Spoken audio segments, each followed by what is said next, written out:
Jadi kalau penelitian itu ada formil biasanya berkaitan dengan administrasi penyidikan.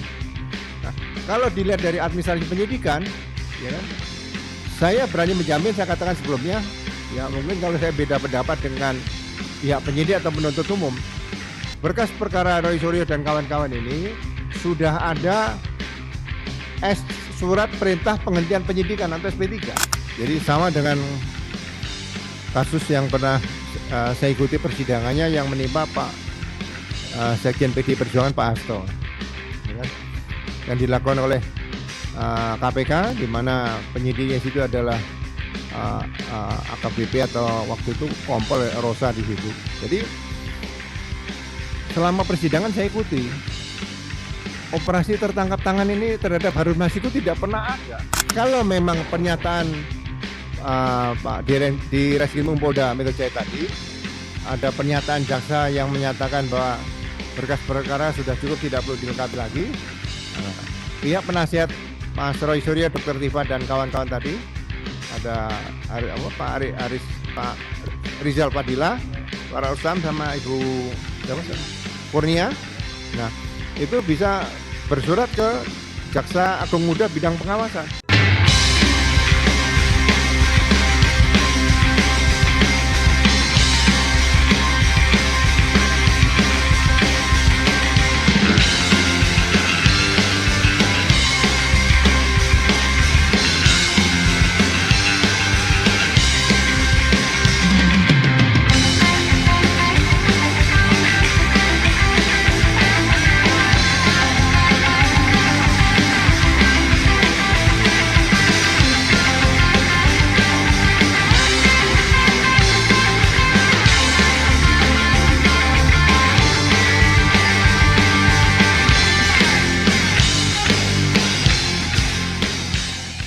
Kita akan mengkaji, mengomentari pengumuman atau menjawab pertanyaan yang disampaikan oleh Direktur Reserse Kriminal Umum Polda Metro Jaya, Komisaris Besar Iman Imanuddin, yang menjawab pertanyaan wartawan pada sesi-sesi akhir dari press conference yang tidak dimaksudkan untuk membahas masalah kasus Roy Suryo dan Dr. Tifa, mengatakan bahwa pemberkasan sudah selesai, kemudian yang dimintakan untuk dilengkapi sudah lengkap, dan kemudian dia tidak bicara P21 tapi bicara hal lainnya. Nah, saya harus membacakan persis yang dia omongkan itu sebagaimana dicatat oleh Roy Suryo tadi adalah sebagai berikut. Coba kita lihat, ada nggak di Roy Suryo punya ini. Nah ini ya,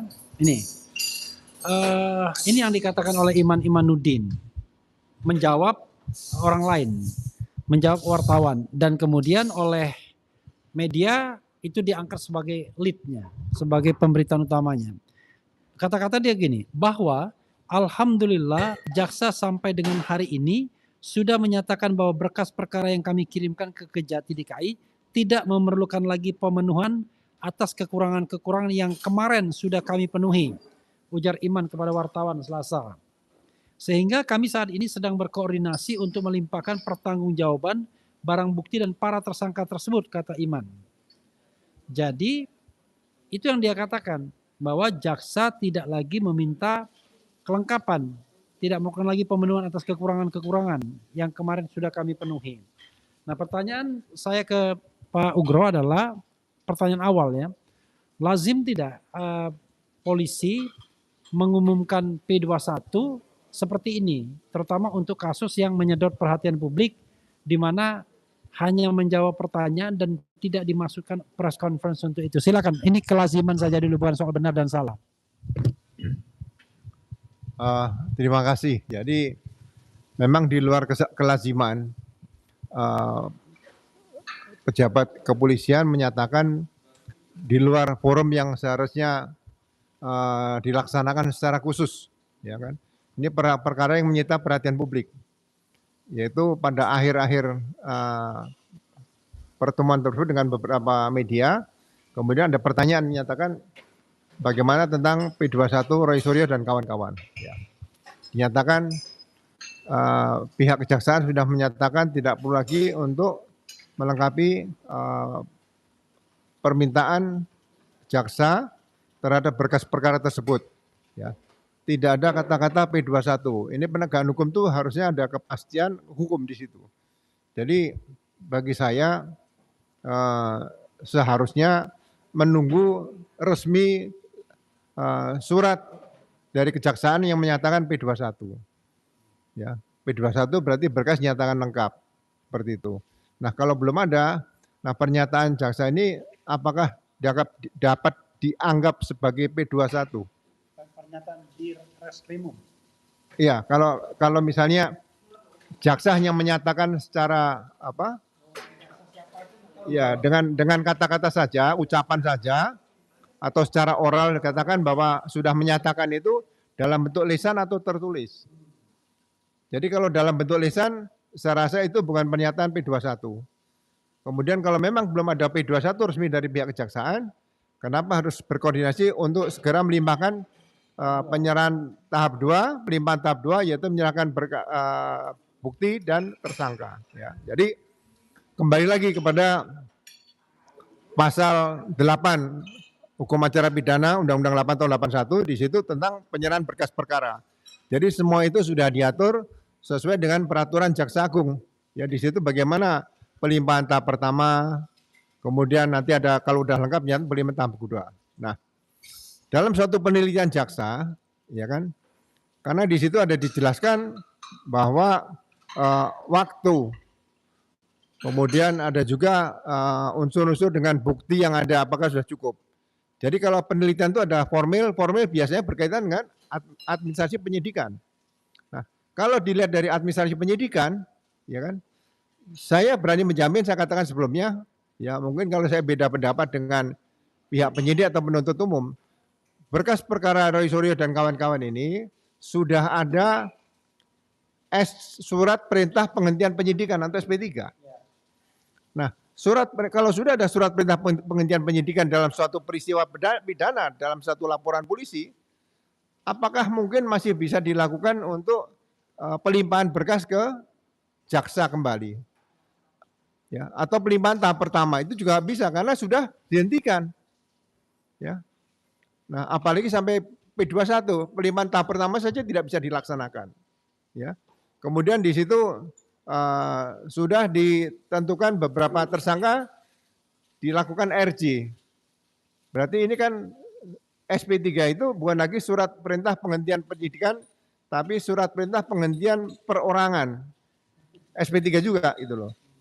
Jadi sekali lagi saya katakan bahwa berkas yang sudah ada SP3, penelitian formal kejaksaan, kalau jaksa menyatakan itu P21, ya saya pernah katakan, saya akan belajar nanti kepada jaksa bagaimana menerbitkan P21 tanpa laporan polisi, tanpa ada surat perintah dimulainya penyidikan kembali setelah ada surat perintah penghentian penyidikan. Jadi masyarakat jangan bingung nih, kalau ada laporan polisi, ada surat perintah dimulai penyidikan, kemudian diproses, terbit surat perintah penghentian penyidikan. Nah, setelah ada surat perintah penghentian penyidikan, apakah bisa diterbitkan baru kembali surat perintah dimulai penyidikan lagi terhadap beberapa tersangka yang belum minta maaf seperti itu. Nah, aturan ini tidak saya temukan dalam KUHP. Ya. Kemudian unsur-unsurnya, ya kan? Unsur-unsurnya apa? Sudah cukup dibuktikan. Pencemaran nama baik ini siapa pelakunya, di mana, modus operandinya seperti apa, motifnya apa dan sebagainya, ini kan dibuktikan. Ya. Jadi sekali lagi jangan sampai kasus yang menimpa Bambang Tri dan Gus Nur terjadi kembali terhadap Roy Suryo dan kawan-kawan. Ya. Jadi sekali lagi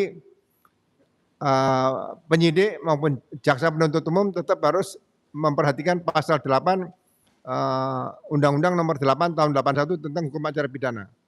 Kemudian definisi penyidikan, ya di pasal 1 biasanya dijelaskan definisi penyidikan itu adalah tugas penyidikan dalam rangka mencari dan mengumpulkan bukti atau alat bukti kalau sekarang KUHP yang baru. Dalam rangka membuat terang suatu perkara pidana dan menemukan pelakunya. Yang terakhir itu menemukan pelakunya. Nah, pada saat penyidikan pertama kali itu pelakunya ada 8. Sudah ditemukan 8, kemudian dibuang 3. Nah, membuang pelakunya 3 ini diatur di pasal 1 KUHP juga tidak di pasal 1 KUHP juga tidak ada. Bagaimana cara menghilangkan pelaku dari pelaku yang sudah ditetapkan jadi tersangka di sini, ya. Ini memang membingungkan, tapi memang ke depan masyarakat harus melek hukum, tahu hukum acara pidana sehingga ke depan nanti hukum itu akan tetap ditegakkan walaupun katanya langit runtuh ya. Tapi kan langit nggak mungkin runtuh di situ, ya. Nah, di sinilah saya tetap akan mengikuti apabila saya bisa simpulkan dan ini bisa terjadi. Jaksa menerbitkan P21, saya akan dengan tegas menyatakan bahwa ini peristiwa kriminalisasi. Ya. Kalau kriminalisasi saya akan ikuti sampai akhir. Beberapa sidang saya pernah ikuti, kasus Pak Hasto, kasus Tom Lembong, dan yang saya pernah jaminkan pangkat dan jabatan saya waktu saya masih dinas aktif adalah terpidana mati Tibo Domingus Marlinus di Sulawesi Tengah. Itu saja Mas Ray. Oke. Jadi Pak Ugro, bahwa apa yang dikatakan oleh di Reskrimum itu tidak bisa dianggap pengumuman bahwa kasus ini sudah P21. Sudah jelas itu ya. Karena tidak jelas jaksa yang ngomong itu siapa, lalu kapan, lalu apakah itu tertulis atau tidak. Karena kalau resmi itu ya pasti harus ada surat resminya. Atau jaksa peneliti yang bicara. Atau jaksa peneliti yang bicara. Dan disebutkan, kalau jaksa ya. sebutkan siapa namanya. Dan kapan itu. Ya. Nah, karena ini mengandung informasi yang tidak jelas, informasi yang sumir, maka ya kita masih menganggap bahwa P21 itu belum terjadi. Dan kalaupun misalnya permintaan tambahan keterangan itu tidak diminta lagi oleh jaksa, kan bukan berarti akan dianggap P21. Bisa jadi kemudian karena ini kasus sudah tidak layak lagi ditindaklanjuti, maka ya sudah, ngapain lagi minta keterangan karena secara formil sudah salah. Nah, tetapi sekali lagi kita tidak bicara untuk ngeyel gitu ya, atau mengambil sudut untuk kepentingan sendiri, tetapi ini berdasarkan pemahaman hukum yang kita pahami. Tapi kalau ada faktor-faktor non hukum misalnya bahwa ini ada pesanan harus P21 dan lain sebagainya, itu soal lain. Tetapi kalau kita timbang Pak Ugro, dimensi politik dan dimensi hukumnya dalam pernyataan di Reskrimum dan dengan mengutip jaksa itu berat yang mana dan sebenarnya mau kemana sih arahnya pernyataan tersebut? Silakan. Ya, seharusnya pernyataan seorang pejabat kepolisian tadi berkaitan kasus atau peristiwa pidana yang sedang ditangani harusnya memang karena ini menyita perhatian publik cukup banyak, harusnya disampaikan pernyataan secara resmi, kemudian juga disampaikan surat dari jaksa juga sudah ada, dibacakan nomornya bila perlu, dan kemudian kapan akan dilimpahkan semuanya secara jelas. Ya, jadi bukan hanya cukup jawaban oral saja bahwa sudah berkoordinasi dengan jaksa dan jaksa sudah menyatakan pendapat. Menyatakan pendapat itu berarti kan bukan berarti itu resmi P21 seperti itu. Jadi jangan sampai baik pelapor, baik tersangka di situ atau penasihat hukum tidak diberikan kepastian seperti itu. Ya mudah-mudahan ini jangan sampai terjadi, karena sampai terjadi mohon kalau bisa ditunjukkan sajalah ini P21 dari jaksa sudah kami terima dan berkas akan segera dilimpahkan tahap 2 seperti itu. Dan ini spekulasi ya, tambahan sedikit. Kalau misalnya dianggap P21 dan nanti akan dilakukan pelimpahan tahap 2 ya, di mana barang buktinya akan diserahkan kepada kejaksaan dan kemudian juga termasuk tersangkanya, ini pertanyaan saya terhadap barang bukti.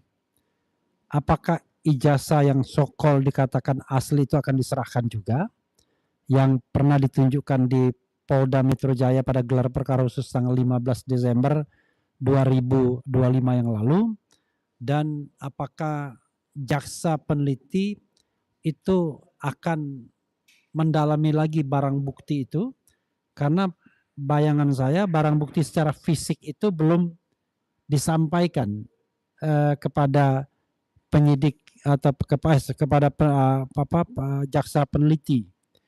Kan jaksa peneliti selama ini hanya melihat berkas, tapi secara fisik kan dia harusnya punya alat ukur juga nih, apakah ini kemudian perlu dia pendalaman atau cukup rely on dengan apa yang dijadikan yang disampaikan oleh penyidik dan mungkin melampirkan keterangan kita tidak tahu, mungkin puslapor Polri dan lain sebagainya. Ataukah jaksa peneliti mengambil jalan lain untuk meyakinkan bahwa bukti mahkota ini, bukti utama ini tidak bermasalah. Silakan Pak Ugro.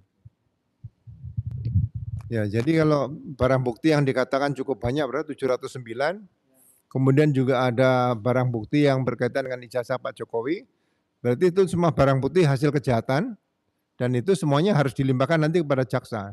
Termasuk mungkin ada pemeriksaan laboratorium forensik atau beberapa ahli yang minta didengar keterangannya. Nah, di situ masing-masing bukti itu harus berbicara. Harus bisa dibunyikan, diartikan barang bukti ini barang bukti apa seperti itu. Jadi tidak hanya secara kuantiti tapi secara quality itu harus bisa dibuktikan dalam proses forensiknya seperti itu.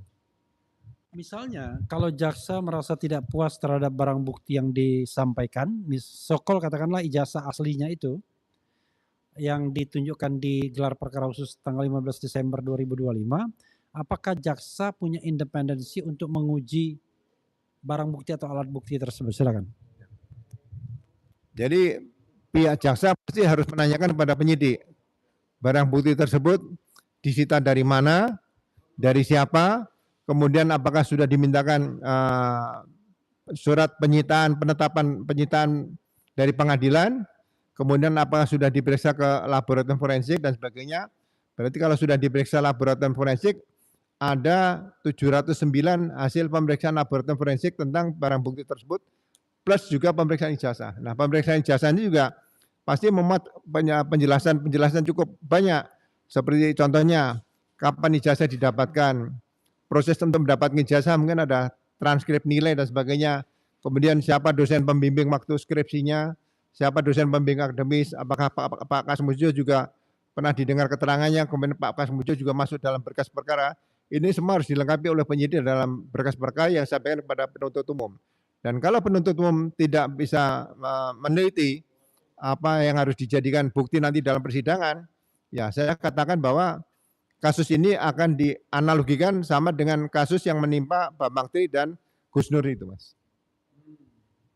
Jadi kasus yang menimpa Bambang Tri dan Gus Nur itu adalah sebuah kasus yang bermula dari pendugaan juga bahwa ijazah Jokowi palsu dan kemudian mereka didakwa dengan dakwaan yang tidak tanggung-tanggung, yaitu pasal yang membuat mereka terancam 10 tahun dan ternyata betul-betul dituntut 10 tahun penjara dan kemudian vonisnya 6 tahun penjara dan inkrahnya 4 tahun.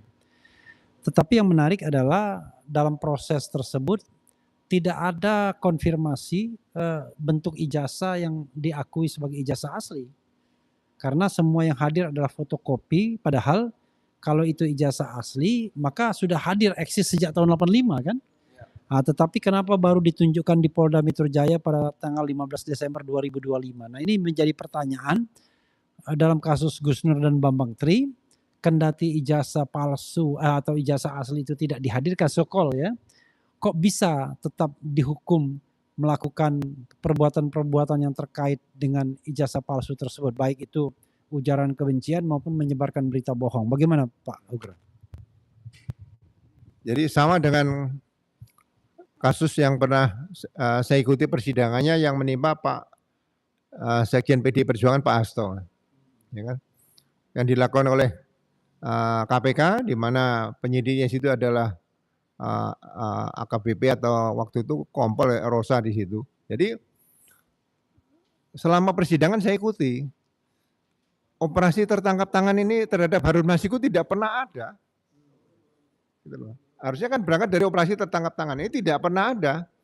Kemudian kalau dikaitkan dengan Wahyu dan siapa satu ibu-ibu yang Dr. Maria ya, siapa? Tio Sitorus ya, ya. Ya. Dari situ kalau misalnya dikaitkan itu kan hanya gratifikasi, ya kan. Kemudian peran Mas Hasto di mana? Di situ tidak pernah ada. Apakah dia menyuruh memerintahkan untuk memberikan uang juga tidak ada. Sehingga bukti yang diajukan dengan perkara yang ditunjukkan di situ adalah OTT Harun Masiku, sampai sekarang Harun Masiku tidak pernah ada, OTT-nya tidak pernah ada, sehingga begitu sidang sampai selesai, pihak jaksa, penuntut umum, kemudian KPK juga dihadirkan, saksi yang digunakan adalah saksi perbalisan. Ini aneh lagi di situ. Ya, kemudian hakim memutuskan kalau nggak salah 2,5 tahun ya, Pak Hasto. Nah, akhirnya presiden karena waktu itu baru menjabat langsung diberikan amnesti kepada Pak Hasto. Jadi proses yang berlangsung cukup lama, biaya cukup besar, akhirnya dengan amnesti. Berarti saya pikir di sini presiden lebih pintar daripada penyidik KPK, jaksa KPK maupun hakim KPK yang menyidangkan. Nah, kalau sudah seperti ini sanksinya apa seperti ini? Apakah dibiarkan saja penegakan hukum dengan cara-cara yang model preman seperti ini bagi saya loh ya. Nah, ini sayang Indonesia yang mau menuju 2045 katanya tahun emas, kan akan bisa kembali lagi kepada tahun bukan emas seperti itulah. Terima kasih. Ya, ini ada yang mengatakan bahwa Bang Refli bisa bersama Pak Ugro dan Roy CS ke Mabes untuk sama-sama memperjelas kasusnya. Kita rakyat mendukung agar Termul ini dimusnahkan. Pertama kalau kita bicara ke Mabes, bukan Mabes ya kan, karena Polda Metro Jaya. Tapi Polda Metro Jaya bergantung pada Kejaksaan Tinggi DKI. Maka ya yang paling memadai adalah kita ke Kejaksaan Tinggi DKI. Cuma sekali lagi Pak Ugro, sebagai penyidik dan mungkin juga orang yang terlibat dalam proses tindak pidana, dugaan tindak pidana, apakah dalam konteks ini tersangka baik langsung maupun melalui lawyernya itu bisa minta klarifikasi langsung kepada Kejaksaan Tinggi mengenai kasus ini, atau kalau tidak Kejaksaan Tinggi, Kejaksaan Negeri, karena akan dilimpahkan ke Kejaksaan Negeri kalau seandainya memang untuk kebutuhan penuntutan. Silakan. Jadi sejak awal sebetulnya dengan kalau memang pernyataan Pak di Reskrim Polda Metro Jaya tadi ada pernyataan jaksa yang menyatakan bahwa berkas perkara sudah cukup, tidak perlu dilengkapi lagi. Pihak penasihat Mas Roy Suryo, Dr. Tifa dan kawan-kawan tadi, ada Pak Rizal Padilla, Pak Ustam sama Ibu siapa? Kurnia. Nah, itu bisa bersurat ke Jaksa Agung Muda bidang pengawasan supaya ini bisa dieksaminasi di kejaksaan, karena harus dalam waktu singkat. Karena jaksa dalam waktu singkat juga harus, kalau memang berkas diterima jaksa kan harus diajukan ke pengadilan. Jadi bisa dieksaminasi dulu di tingkat Kejaksaan Tinggi nanti atau Kejaksaan Negeri sebelum berkas maju. Karena memang kalau dilihat penelitian formil dan materialnya ini menurut kita ini sudah janggal karena sudah ada restoratif justice dan sudah ada surat perintah penghentian penyidikan. Kenapa ini masih dipaksakan maju seperti itu? Iya, eksaminasi itu maksudnya adalah pra peradilan begitu. Bukan, langsung aja kita bisa. Jadi bukan pra peradilan, langsung kepada Jaksa Agung Muda bidang pengawasan atasan penuntut umum tadi untuk melakukan eksaminasi terhadap proses penuntutan yang bukan penuntutan, proses penelitian yang dilakukan oleh pihak jaksa penuntut umum tadi. Oke, jadi eksaminasi ini pengujian yang dilakukan oleh atasan ya? Ya.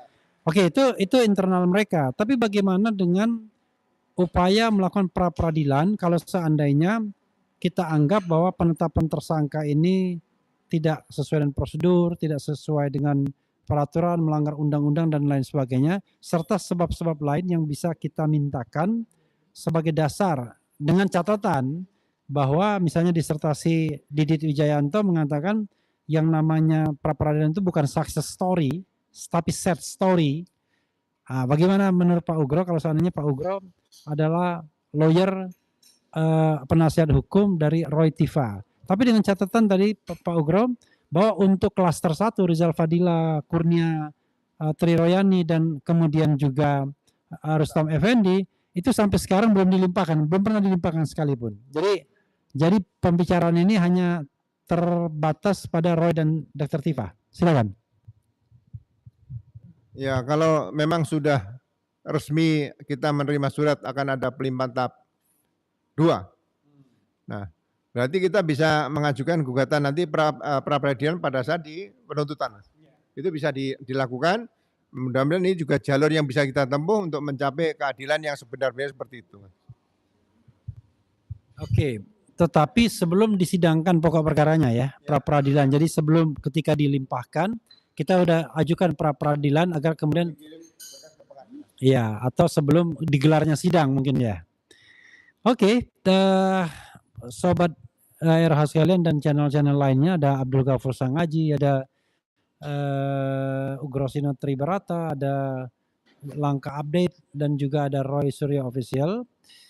Kita ingin closing statement dari Pak Ugro, tetapi berkali-kali Pak Ugro mengatakan yang barangkali perlu dipahami adalah kenapa kemudian tidak boleh ada pelimpahan lagi, tidak boleh ada berkas itu dilimpahkan ke kejaksaan karena penyidikannya itu sudah batal dengan adanya restoratif justice yang kemudian dilanjutkan dengan penarikan LP, laporan polisi, dan kemudian terbitnya SP3. Perkara kemudian ada pihak-pihak yang tidak memintakan RJ, tetapi karena berada dalam satu berkas, satu dokumen, maka ketika dokumen laporan polisi itu dihentikan, dicabut, maka yang terjadi adalah semuanya tercabut. Jadi diminta atau tidak. Nah ini satu hal yang perlu kita garis bawahi, dan Pak Ugro konsisten, bahkan Pak Ugro mengatakan bahwa kalau ini sampai P21 dia mau belajar dengan jaksa penelitinya. Kok bisa kasus yang sudah ada SP3-nya tiba-tiba di P21-kan. Silakan Pak Ugro menyampaikan closing statement-nya. Jadi menarik di sini kalau misalnya jaksa menyatakan P21. Kita sebagai pihak lain mungkin ya atau penasihat hukum bisa juga bersurat kepada jaksa peneliti, kepada Kajati misalnya, menanyakan dasar P21 ini apa. Nah, kalau itu tidak dijawab, berarti kita bisa gugat ke KIP, Mas. Ya kan? Harus ada keterbukaan jaksa di sini. Jadi Undang-Undang KIP itu juga tidak melarang untuk menanyakan proses penuntutan penerbitan P21 tadi dasarnya apa. Ya, ini kan untuk keterbukaan. Jangan sampai kita sudah lapor ke Jaksa Kemuda Bidang Pengawasan di Kejaksaan Agung RI, kemudian kita juga bisa pra peradilan, tapi sebenarnya juga bisa ditempuh melalui surat secara resmi dasar penerbitan P21 Pak Jaksa Peneliti apa di situ. Ya, kalau nanti jaksa tidak menjawab, ya kita mengajukan gugatan ke Komisi Informasi Publik supaya bisa dijelaskan di situ. Apakah ini bagian dari rahasia negara? Kan kita hanya menyatakan dasar P21 itu apa yang disampaikan, persyaratan apakah penelitian secara formalnya atau penelitian secara materialnya, ya tidak disebutkan secara jelas, tapi mungkin pointers saja yang perlu disampaikan kepada tersangka atau penasihat hukum tersangka atau keluarganya. Itu saja. Oke, sobat sekalian, ini dari Pak Ugro tadi ya, mantan Wakapolri atau Wakapolri Wakil Kepala Kepolisian Republik Indonesia tahun 2013-2014. Dan memang intinya adalah kita bicara tentang good governance ya, clean government dalam proses hukum yang dijalani baik Mas Roy maupun Dr. Tifa. Dan kita sampai sekarang terus terang tidak begitu paham, tidak begitu tahu, walaupun sudah ada pemeriksaan, pemanggilan dan lain sebagainya, tempus delicti, kemudian juga locus delicti, peristiwa yang kemudian menyebabkan Dr. Tifa dan Mas Roy harus menjadi tersangka, dan kemudian pasal-pasal yang dikenakan pun semakin tidak jelas bagi kita. Padahal seharusnya kita bisa meminta transparansi semua informasi tersebut. Karena itu nanti ya bisa jadi KIP, Komisi Informasi Publik, itu bisa menjadi alternatif untuk transparansi tersebut. Tetapi bagaimanapun karena di prosesnya cepat, barangkali kita tim lawyer juga mempertimbangkan atau mendiskusikan gugatan pra peradilan, walaupun dalam kondisi yang normal Pak Ugro mengatakan bagaimana mau di pra peradilankan sesuatu yang seharusnya ditetapkan oleh pengadilan. Tapi masalahnya tidak ada penetapan pengadilan dalam hal restoratif justice tersebut. Walaupun sesungguhnya saya misalnya berpandangan harusnya menggunakan KUHP yang baru karena KUHP menggunakan KUHP baru karena KUHP lama itu tidak mengatur tentang restoratif justice. Nah, banyak celah-celah hukum baik formil maupun material yang sebenarnya masih bisa dipersoalkan Pak Ugro. Tapi nanti saatnya kita akan keluarkan satu demi satu senjata tersebut. Depan saya juga ada lawyer Abdul Ghafur Sangaji yang juga menyimak percakapan ini dan kita akan mendiskusikan lebih jauh. Mudah-mudahan ini bermanfaat ya. Sekali lagi kita mencari kebenaran bukan mencari pembenaran, tetapi dalam soal kebebasan menyampaikan informasi baik secara lisan dan tulisan, kita berpegangan kepada apa yang menjadi komitmen kita berbangsa dan bernegara, yaitu konstitusi Undang-Undang Dasar 1945 yang memberikan kebebasan untuk menyampaikan pendapat baik secara lisan dan tulisan, kebebasan untuk mengumpulkan, menyebarkan, mendiseminasi informasi dan lain sebagainya. Mudah-mudahan hal ini baik adanya ke depan, dan sekali lagi jangan anak bangsa terpecah hanya karena kita mempertanyakan kredensial, ijazah mantan atau seorang kepala negara.